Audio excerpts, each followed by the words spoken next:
اے میرے جیل کے دونوں ساتھیوں، کیا متفرق رب بہتر ہیں یا ایک زبردست خدا؟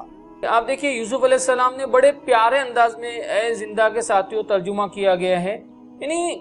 ایک اپنائیت کا احساس دلایا ہے۔ اور ہم کو یہاں پہ جو سبق ملتا ہے وہ یہ کہ دائی جو ہوتا ہے، جو دعوت دینے والا آتا ہے، وہ جب کسی کو دعوت دے رہا ہوتا ہے تو بڑے پیارے انداز میں، بڑے پیار کے ساتھ میں، بڑی تڑپ کے ساتھ، مطلب سامنے والے کو یہ محسوس ہونا چاہیے کہ یہ ہماری صرف آخرت کی نجات کے لیے آیا ہے، مطلب ان کا ایک تو اس میں کوئی ذاتی مفاد نہیں ہے، یہ بات بھی لگنا چاہیے، اور انداز کوئی ایسا عالمانہ انداز یا بڑا انٹلیکچوئل انداز یا بہت زیادہ اپنی شیخی بڑھانے والا انداز نہیں، بلکہ بڑا پیارا انداز۔ مجھ کو لگتا ہے یہ انداز بڑا امپورٹنٹ ہے، جو ہمارے لیے بہت بڑا سبق ہے کہ بحیثیت دائی ہم جیسے لوگوں کے لیے یہاں پہ لیسن ہے کہ ہم لوگوں سے کیسے بات کریں۔